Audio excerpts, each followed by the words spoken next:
Polity में अक्सर आप सुनते होंगे कि आईपीसी की धारा, सीआरपीसी की धारा यह होती है, और सुने होंगे कि धारा और अनुच्छेद में क्या अंतर है, जज और मजिस्ट्रेट क्या होते हैं। तो आइए जानते हैं कि ये क्या होता है। अभी ये बात चल रही है कि समान सिविल संहिता जो है हिंदू मुस्लिम के लिए एक समान कानून लागू करने की एक योजना चल रही है। इसके बारे में हम समझते हैं। सबसे पहले आता है आपका संविधान। हमारा जो संविधान है, जो इंडियन कॉन्स्टिट्यूशन है, इसे कम्प्लीटली लागू किया गया 26 जनवरी 1950 को। इसी दिन हम 26 जनवरी 1950 को हम गणतंत्र दिवस के रूप में गणतंत्र हुए हैं, और 26 जनवरी 1950 से आज तक हम गणतंत्र दिवस मनाते आ रहे हैं। रिपब्लिक का मतलब होता है कि राष्ट्र का प्रमुख होता है। जैसे हमारा राष्ट्रपति है, उनका कभी भी चुनाव होगा, उनका वंशानुगत नहीं होगा। जब किसी राष्ट्र के प्रमुख का चुनाव वंशानुगत नहीं होता है, उसे हम रिपब्लिक कहते हैं। गणतंत्र के नाम से उसको हम जानते हैं। तो हम लोग गणतंत्र में आते हैं। हमारे इंडिया में हमारा जो संविधान है, इसमें हर चीज़ें नहीं लिखी हुई है। इसमें कुछ कुछ मेन चीज़ें लिखी गई है। जो लिखी गई है कि देश कैसे चलेगा, राज्य को कैसे चलाना है, केंद्र को राज्य कैसे चलाना है, राज्य कैसे चलेगा, उसके बाद सरकार कैसे चलेगी, सेंट्रल गवर्नमेंट कैसे काम करेगी। जैसे रेलवे देखिए सेंट्रल गवर्नमेंट का है, जबकि रेलवे में राज्य सरकार कुछ नहीं कर सकती है। पोस्ट ऑफिस में नहीं कुछ कर सकती है, बैंक में कुछ नहीं कर सकती है। जो बैंक आपको चेन्नई में मिलेगा वो मद्रास में मिल जाएगा, वो जो मद्रास में मिलेगा वो अहमदाबाद में मिल जाएगा, जो अहमदाबाद में मिलेगा वो आपको बिहार में मिल जाएगा। तो इसी संविधान में सब कुछ दिया गया है, रूल्स रेगुलेशन। इसमें सरकार कैसे चलाएगी, कैसे राष्ट्रपति शपथ लेंगे, कैसे प्रधानमंत्री शपथ लेंगे, किसकी कितनी शक्ति होंगी, एक सामान्य विधायक का, सांसद का क्या शक्ति होगा, वो कैसे चलेगा, ये सारी चीज़ों की चर्चा इसी संविधान में की गई है। इसमें नागरिकता की भी चर्चा की गई है कि कौन हमारे यहाँ का नागरिक है, कौन हमारे यहाँ का नागरिक नहीं है, और नागरिक होने के नाते हमारे कौन कौन से अधिकार हैं, कौन रह सकता है कौन नहीं है, कौन रह सकता है कौन नागरिक नहीं है, तो कौन कौन से किसके मूल अधिकार हैं, कब हमारे मूल अधिकार छीने जा सकते हैं, ये सारी चीज़ें उसमें दी गई है। कैसे नए कानूनों को बनाया जा सकता है, कैसे पुराने कानूनों को हटाया जा सकता है, ये सारी चीज़ें उसमें लिखी हुई है। सारी की सारी चर्चाएँ इसी संविधान में लिखी गई है, बताई गई। कोई भी कानून आप हिंदुस्तान में आप बना सकते हैं, लेकिन उस कानून का जो लेवल होना चाहिए, जो आधार होगा, उसको आप ऐसा नहीं बना सकते कि जो इसने मना किया है और आप उसको आप बना लिए। जैसे इसमें कहा गया कि हर व्यक्ति का अधिकार है वोट देना। अगर हम हर आदमी को अधिकार दिए हैं वोट देने का, ऐसा नहीं कर सकते कि उसके जाति धर्म के आधार पर हम उसको वोटर लिस्ट से नामे काट देंगे। ऐसा नहीं करना है। पता चला कि किसी एक धर्म से हम नामे हटा दिए, हम ये धर्म के वोट नहीं देंगे, ये मुस्लिम है, ये हिंदू है, लेकिन ऐसा धर्म के नाम पर संविधान नहीं कहता है कि धर्म के नाम पर आप इसको नहीं बदल सकते। इसके तरह के कानून आप नहीं बना सकते। जब इस संविधान को बनाया जा रहा था तो इसको कोशिश किया गया कि जब हमें संविधान की ज़रूरत पड़े, कुछ चीज़ों को खोजने की ज़रूरत पड़े, किसी चीज़ों में हम फंसे, तो उसको पॉइंट वाइज बनाया गया है। अगर हम इसको कहानी की तरह बना देते तो पता ही नहीं चलेगा सर कि कहाँ से क्या पढ़े, पता ही नहीं चला। अगर संसद पूछेंगे कि संसद 79 में संसद है, अब अगर कहानी की तरह दे दें तो कहानी की तरह दे देंगे तो पता ही नहीं चलेगा कि संसद किधर पार हो गया। तो उसी तरह से इसमें पॉइंट वाइज करके दिया गया है। जो पॉइंट वाइज करके जो लिखा गया है उसको हम आर्टिकल्स बोलते हैं। क्या बोलते हैं? आर्टिकल्स। और हिंदी में हम उसको अनुच्छेद बोलते हैं। और वर्तमान में अभी 398 अनुच्छेद है, और इसको हम ABCD करके एक्सटेंड कर सकते हैं। इसको नंबर नहीं ले जा सकते 396 97 ये नहीं कर सकते, लेकिन उसमें हम ABCD जोड़ करके उसमें एक्सटेंड कर सकते हैं, अनुच्छेद कर सकते हैं। इसमें धारा का प्रयोग नहीं होता है। धारा IPC CRPC की होती है, अभी हम बताएंगे। तो अनुच्छेद होते हैं उसमें। अनुच्छेद मान लीजिए हम अभी बताए कि संसद खोजना है कि राष्ट्रपति खोजना है, कितने अनुच्छेद में, उल्टा लिए। ओह अच्छा, राष्ट्रपति 52 में है, अच्छा, संसद 79 में। तो ये अनुच्छेद एक पॉइंट है जो हमें इस बात की सहूलियत देता है कि कौन सी चीज़ें कहाँ हैं, खोजने में आसानी होती है। मान लीजिए कि जैसे भारत जो है राज्यों का संघ है, हम किसी दूसरे राज्यों को भारत में मिला सकते हैं कि नहीं मिला सकते हैं, ये अनुच्छेद 2 में लिखा हुआ है। जैसे सिक्किम को भारत में मिला लिया गया 16 मई 1975 को, तो उससे पहले सिक्किम भारत का नहीं था, वो एक स्वतंत्र देश था। तो अब अनुच्छेद 3 में लिखा है कि वर्तमान राज्यों को हम क्या कर सकते हैं, अलग कर सकते हैं। आंध्र प्रदेश से तेलंगाना हो गया, बिहार से झारखंड हो गया। तो ये अनुच्छेद में लिखे गए हैं। ये संसद का जो चीज़ है 79, संसद 79 में चर्चा है। अगर हम गलती से भूल गए कि अच्छा ये उल्टा आ रहे हैं, 40 नंबर है, अच्छा नहीं ये 40 में नहीं मिलेगा, ये हमको मिलेगा 79 में। तो आप तुरंत पॉइंट वाइज क्या करेंगे, उसको 79 में उल्टा लेंगे और आपको पता चल जाएगा अच्छा ये 79 में ये लिखा गया है। तो इस तरह से किसी भी चीज़ को खोजने के लिए ये आर्टिकल्स बनाए गए हैं। अगर कहानी की तरह लिख दिया होता तो कहानी की तरह पता ही नहीं चलता आपको, ठीक है। आप मान लीजिए कहानी पढ़ते हैं, पता नहीं चलता है कौन सा पॉइंट कहाँ पे है, इसीलिए इसको कहानी की तरह नहीं बनाया गया कि ये सहूलियत होने के लिए। हिंदुस्तान में बहुत सारे ऐसे मामले हैं जो कि इस संविधान में नहीं लिखे जा सकते, इसीलिए इसमें कुछ ऐसे मूल नियम, ऐसे संविधान में ऐसे मूल चीज़ लिख दिए गए हैं। तो ऐसे संविधान को बनाया गया है इस तरीके से। तो आप ही बताइए, हिंदुस्तान में तो बहुत सारे ऐसे मामले हैं, बहुत सारे नियम कानून हैं जो इस संविधान में लिखे नहीं जा सकते। आप आपको लिखते जाते, अब देखते जाते अब खिसका देख रहे हैं, आप बोर हो जाते हैं। हिंदुस्तान में बहुत सारा मामला है, मूल लिखेंगे तो इतना मोटा हो जाएगा, आप खिसकाते जाइए आप, तो उसमें आप बोर हो जाते हैं। इसीलिए संविधान में मेन पॉइंट ही दिया गया है, ताकि आप मेन पॉइंट को देख लीजिए, उस अनुच्छेद में दिया क्या है और उसके अकॉर्डिंग आप नियम बना दीजिए। और उसके बाद बात करते हैं सिविल का। सिविल का कानून उसे कहते हैं जिसमें मार पीट, गुंडागर्दी, डकैती, रेप, खून की ये सब की चीज़ें नहीं होती है। सिविल में होता है पैसे से संबंधित जो मामला होता है उसे हम सिविल मामला कहते हैं। किसी का मकान, किसी का एग्रीमेंट अगर गड़बड़ा गया, किसी के मकान में घुस गए, किसी पर ज़बरदस्ती हम उसका भूमि ले लिए, तो ये सब सिविल के मामले में आता है, ये क्रिमिनल मामले में नहीं आता है। तो इसमें सिविल लॉ में जो है, सिविल लॉ में और भी कानून होता है, जैसे प्रॉपर्टी, कौन सी प्रॉपर्टी किसकी होगी। आप मान लीजिए हमने कोई ज़मीन खरीदा है, तो मेरी इच्छा पे डिपेंड करता है कि हम अपने बच्चों को देंगे, वाइफ को देंगे, या किसको देंगे, बच्चे को देंगे कि नहीं देंगे, किसी जाकर के वृद्धाश्रम को दे देंगे, चाहे किसी को नहीं देंगे, किसी कुत्ता के नाम पे लिख देंगे।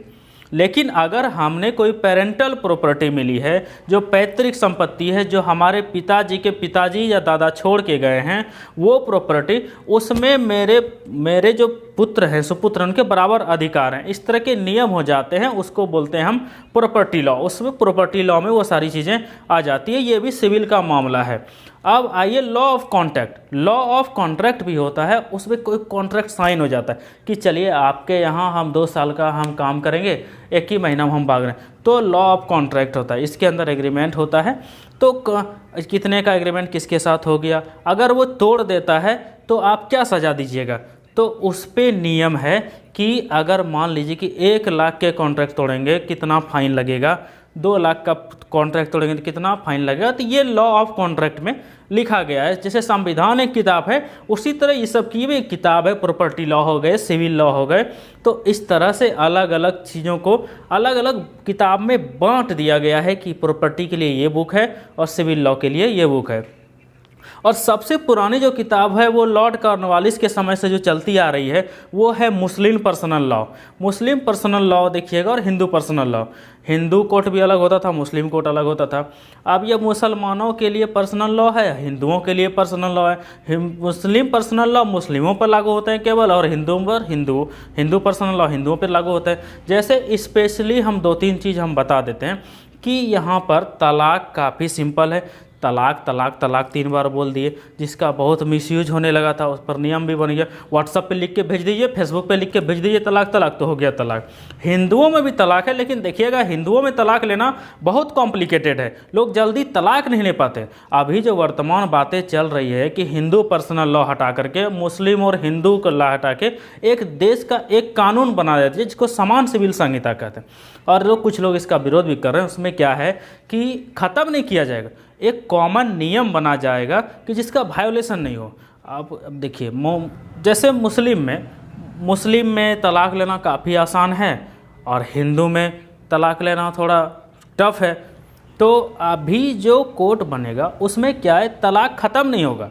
क्यों ख़त्म होगा? क्योंकि दुनिया में कुछ ऐसे भी लड़के हैं जिनके साथ कितनी भी शरीफ लड़कियां रह जाए वो ज़िंदगी नहीं बिता सकती है, इतने वो लोग ये होते हैं।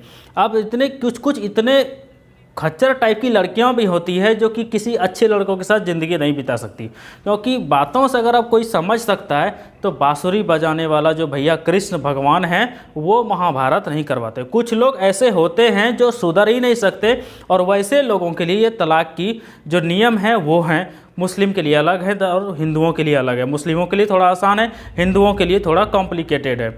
इसको एक कॉमन बनाया जाएगा जिसको सिविल संहिता, जिसको बोलते हैं civil code, uniform civil code. तो ये जितनी चीज़ें हैं ये क्रिमिनल नहीं है, ये सिविल हैं। सिविल मतलब होता है व्यवहार। कहीं नहीं बोलते हैं आप व्यवहारिक नहीं हो जी क्या है, एकदम सिविल नहीं हो। सिविल लोगों की जगह को सिविलाइजेशन कहते हैं, सभ्यता कहते हैं। तो लोगों को सभ्य बनाने के लिए ये कैसा कानून है, ये है सिविल लॉ। ये जो सिविल लॉ होते हैं इन्हें हम दीवानी कहते हैं। क्या बोलते हैं, दीवानी। अब जो सिविल लॉ जो है, मान लीजिए इसमें से किसी एक ऐसे लॉ का हम उल्लंघन कर दिया, कि कोई भी सिविल लॉ का हमने इसमें उल्लंघन कर दिया, कॉन्ट्रैक्ट तोड़ दिए, या प्रॉपर्टी में से कोई दिक्कत हो गया, या हिंदू लॉ में शादी ब्याह में कोई दिक्कत हो गया, तो अगर हिंदू के हिसाब से क्या होता है कि बेटियों की प्रॉपर्टी में अधिकार नहीं होता है बाबूजी के प्रॉपर्टी में, जबकि मुसलमानों में क्या होता है, भाई का जिस तरह से संपत्ति में अधिकार है उसी तरह थोड़ा हिस्सा बहनों को भी, बेटियों को भी होता है। ये कॉमन बनेगा कि इसमें भी यही होना चाहिए, इसमें भी यही होना चाहिए। आगे जो रिफॉर्म होगा, गवर्नमेंट इसकी तैयारी में है, तो इस पर कुछ नियम कानून बनेगा। अब यह है कि हमने कोई कानून तोड़ दिया सिविल लॉ का, हम पे मुकदमा होगा, जज हमारे कॉलर पकड़ के नहीं ना ले जाएगा, कितना दिन में सजा देगा, सब कुछ चाहिए, गवाह चाहिए, इसका एक लंबा प्रोसीजर होता है, लंबा प्रक्रिया होता है। तो प्रक्रिया हम अपने मन से चला लेंगे, उसका भी एक लिखित कानून होनी चाहिए। तो वो जो लिखित कानून जो किस तरह से सिविल लॉ में बताया गया है, कुछ व्यक्ति से किस तरह से मुकदमा चलाया जाएगा, गवाही के लिए बुलाया जाएगा, कब सबूत मांगा जाएगा, कब कहा जाएगा कि अगली तारीख पर, एक प्रोसीजर होता है कि उसी प्रोसीजर को हम लोग कहते हैं सिविल प्रोसीजर कोड।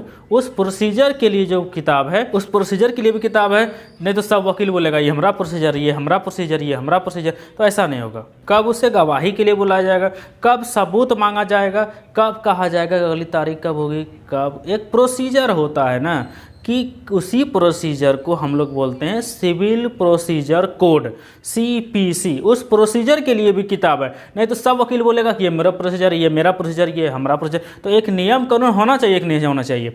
तो जज भी फॉलोअप करेगा कि हाँ ये कानून चाहिए। आपको ये सबूत दिखाने से पहले हमको ये सूचना देनी पड़ेगी, अग्रिम सूचना देनी पड़ेगी कि हम ये दिखाना चाहते हैं। ये नहीं गए जज साहब गए, ए जज साहब ये हो गए, ये लीजिए, ये आपका गवाही, ये मुजरिम है, तो फेंक देगा जज, भागो जज, बकलोल कहीं का, तुम किताब नहीं पढ़ो जी, कैसा वकील है, तुमको लॉ नहीं मालूम है। तो जज से बात नहीं कर सकते, क्यों?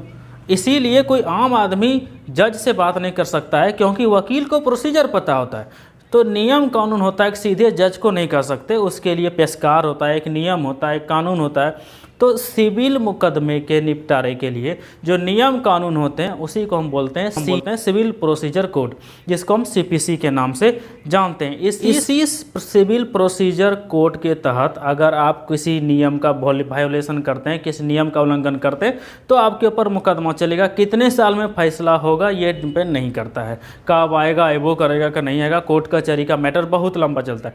लेकिन जब फैसला आता है इसमें, तो आपको दंड नहीं दिया जाता है, ना ही आपको जेल दिया जाता है, ना ही आप पर आर्थिक जुर्माना दिया जाता है। अब मुआवजा करने के लिए आपको दिया जाता है कि जैसे हमने किसी का कॉन्ट्रैक्ट तोड़ दिया, हमने ठेका लिया और हमने वो काम को नहीं किया, तो हमको जेल नहीं होगी, हमसे कहा जाएगा कि इतना पैसा आप भरिए। अब इतना पैसा हम नहीं भरेंगे तब हमको जेल दे देगा, डायरेक्ट इसमें जेल की सज़ा नहीं होती है। यही फ़ायदा होता है दीवानी का, जो कि दीवानी में डायरेक्ट कोई सज़ा नहीं होती है, दंड नहीं दिया जाता है। अगर आप मुआवजा नहीं देंगे तो आपको दंड दिया जाएगा। अब हम सिविल प्रक्रिया संहिता को समझ गए, CPC को समझ गए। अब हम आइए आते हैं IPC पर, इंडियन पेनल कोड, भारतीय दंड संहिता पर आते हैं। किसी को गोली मार दी, किसी को बम मार दिए, धमकी दे, देख लेंगे, उड़ा देंगे, रेप कर दिए हैं, अपहरण कर दिए हैं, किडनैप कर दिए हैं, फिरौती मांग लिए, मतलब ऐसी खतरनाक जो अपराध है वो कर दिए, तो उसके लिए अब यह मामला सिविल में नहीं जाएगा, वो चला जाएगा क्रिमिनल। तुम क्रिमिनल हो। अब ये क्रिमिनल में चला गया। अब क्रिमिनल को हम लोग फौजदारी बोलते हैं। अब फौजदारी में क्या होता है, फौजदारी मुकदमा को निपटने के लिए उसके लिए भी अलग अलग नियम कानून हैं, कोर्ट बनाए गए हैं। उसके लिए भारतीय दंड संहिता एक पुस्तक है, उसमें सारे नियम कानून दिए गए हैं। इंडियन पेनल कोड बने उसमें दिया गया है उस पुस्तक में। सोचिए, भारतीय दंड संहिता जो इंडियन पेनल कोड है 1860 से ही चली आ रही है, उस समय लॉर्ड मैकाले ही आ रही है, और उतना पुराना अंग्रेजों का बनाया हुआ नियम कानून समझिए आज भी चल रहा है, और उसको लेकर के हम घूम रहे हैं। और यहाँ से इसके तहत क्या कहा गया है कि इसमें परिभाषा ही दी गई है कि मर्डर किसे कहा जाता है, और मर्डर करने पर पुलिस किस धारा के तहत गिरफ्तार। यहीं अटक जाते हैं, धारा क्या होती।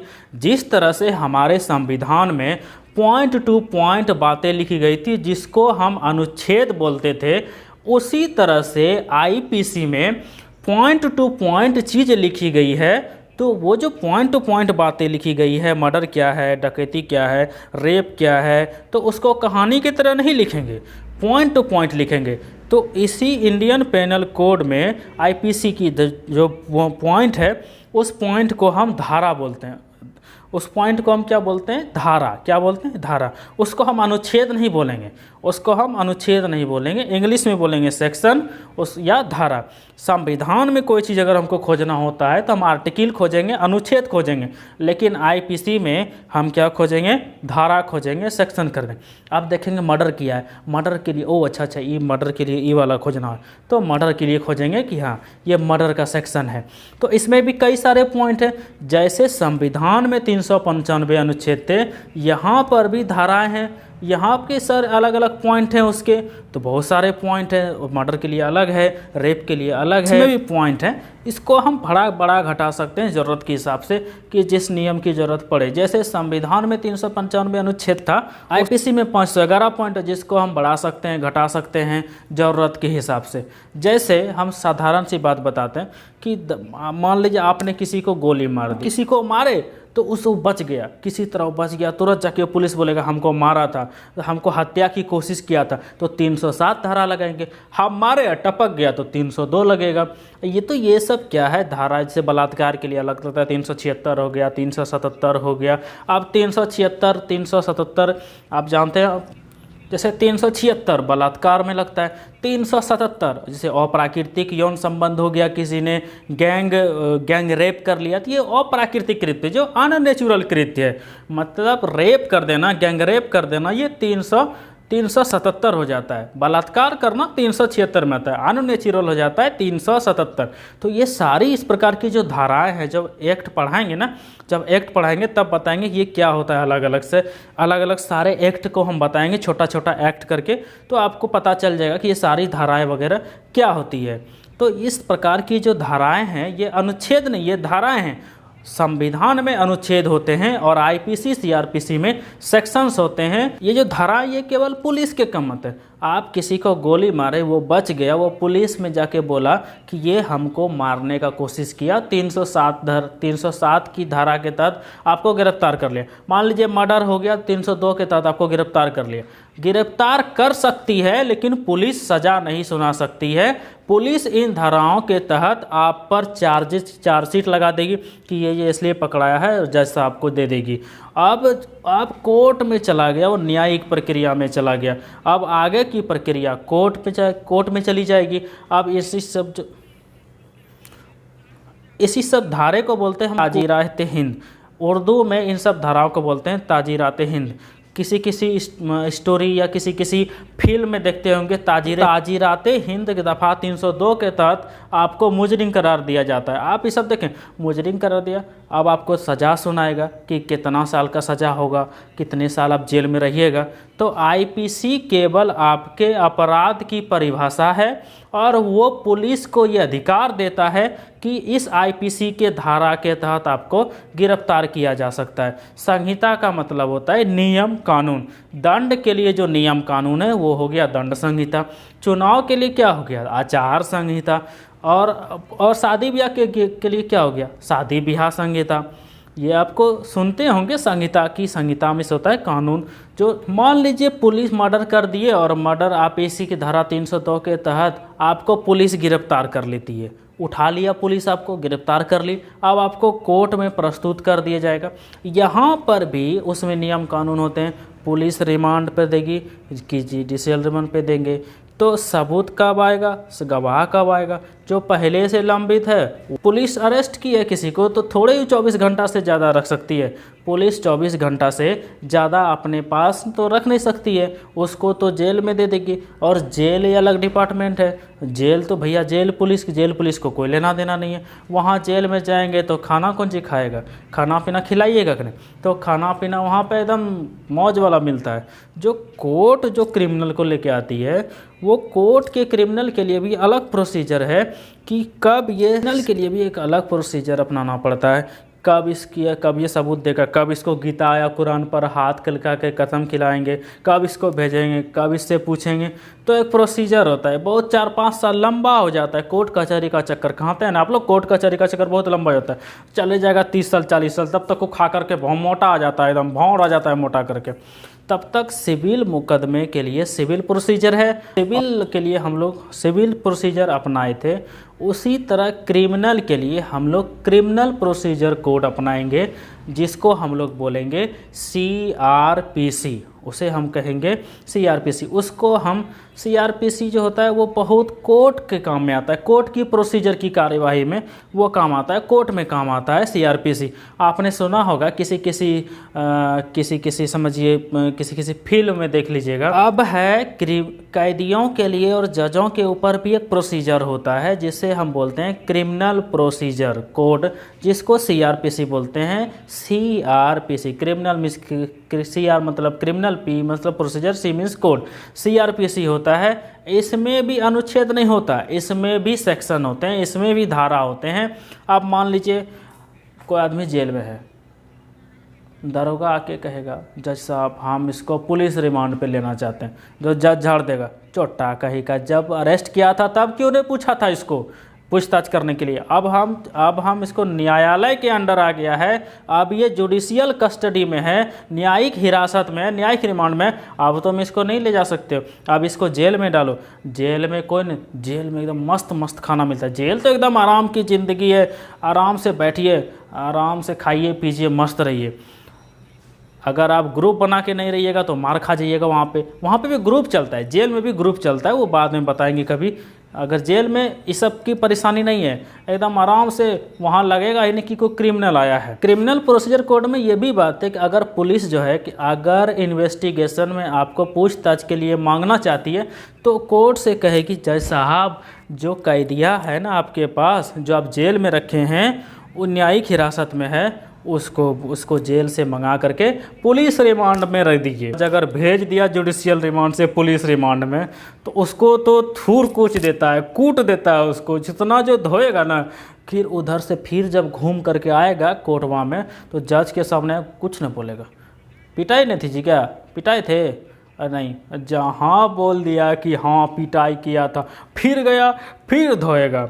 जज का पावर इतना होता है ना कि DM SP को भी कुछ बोल सकता है, कुछ भी बोल सकते हैं, उनका बहुत ज़्यादा पावर होता है। जो लेके आएगा पीटेगा, बोलेगा कि बोलना मत। कोर्ट में अगर बोल दिए तो फिर बढ़िया से फिर पीटेगा सारा।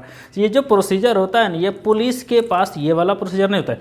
क्रिमिनल को सबसे ज़्यादा अगर कोई डिफेंड करता है तो वो कोर्ट करती है, आराम से जाता है, बड़का सब जाता है। क्रिमिनल जो हैबिट्यूटेड हो जाता है वो दिक्कत है ना, तेरी कौन चीज़ नौटंकी कर रहे, चार्जशीट लगाइए ना जल्दी और कोर्ट में भेजिए। जानता है कोर्ट में जाएंगे तो मस्त रहेंगे, जेल में भेजो, जेल में मस्त ज़िंदगी गुजारेंगे।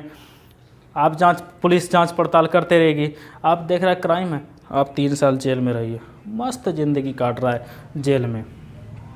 ओवरऑल अगर आप समझिए कि हम सबसे बड़ी जो किताब है संविधान में जो पॉइंट ऑफ लिखी गई है वो उससे बोलते हैं हम अनुच्छेद या आर्टिकल हम बोलते हैं। और इसी संविधान के अधीन सारी किताबें आती है। सुप्रीम कोर्ट हो गया, पुलिस हो गया, कुछ भी हो गया, सब चीज़ें संविधान के अंतर्गत आती है। इससे बड़ा कोई नहीं है हमारे इस भारत देश में। अब इसमें जो है सिविल लॉ है, जो दीवानी मामले हैं उसमें मुस्लिम लॉ है, हिंदू लॉ है, सिविल कॉन्ट्रैक्ट लॉ है, ये सारे सीपीएसए में, और भी सारे हैं जो कि इसको ये सीपीसी हैं, इसको निपटाने के लिए सिविल प्रोसीजर कोड, जिसको दीवानी न्यायालय बोलते हैं, दीवानी आपका दीवानी न्याय बोलते हैं, दीवानी कोर्ट बोलते हैं। अब है क्रिमिनल वाला, कोई गड़बड़ सा काम किए हैं तो आईपीसी, पुलिस किस तरह से गिरफ्तार कर सकती है उसकी धारा है आईपीसी, इंडियन पेनल कोड, जिसको हम ताजीराते हिंद बोलते हैं। लेकिन पुलिस सज़ा तो दे नहीं सकती है, फिर हैंड ओवर कर दी है, समझिए सीआरपीसी के पास चली गई, आईपीसी से सीआरपीसी। अब कोर्ट में प्रोसीजर चलेगा, मुकदमा जो चलेगा उसमें जो प्रोसीजर चलेगा उसको बोलेंगे हम लोग क्रिमिनल प्रोसीजर कोड सीआरपीसी। समझ में आ गया कि नहीं आ गया?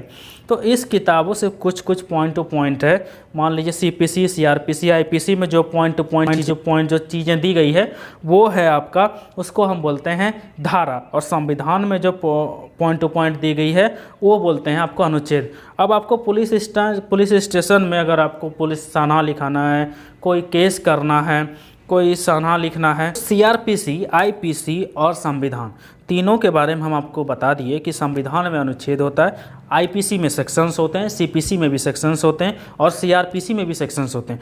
जो संविधान है वो पूरे देश को चलाने के लिए, सरकार के चलाने के काम में आती है, और जो सीपीसी है वो दीवानी मामलों के लिए आती है, जिसमें कि पहले मुआवजा का आपको सज़ा मिलेगा, अगर आप मुआवजा नहीं देंगे तो आपको जो है सज़ा दी जा सकती है, जेल दी जा सकती है। उसके बाद है आपका आईपीसी। आईपीसी में वो चीज़ें हैं जो आप गड़बड़ कर दिए, कोई काम, किसी को मार दिए, किसी का बलात्कार कर दिए, तो उसमें पुलिस के गिरफ्तारी के संबंध में पुलिस आपको गिरफ्तार कर सकती है।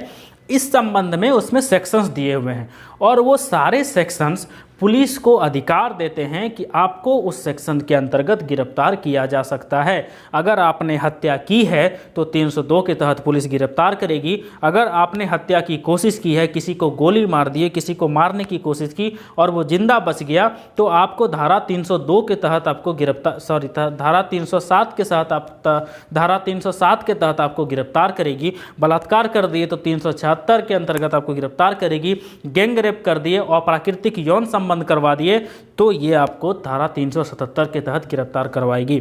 पुलिस के बाद जो कोर्ट में न्यायालय में पुलिस के बाद जो कोर्ट में मामला चला जाता है, जो कोर्ट में जो प्रोसीजर चलता है वो है सीआरपीसी। कोर्ट में प्रोसीजर चलता है वो है सीआरपीसी।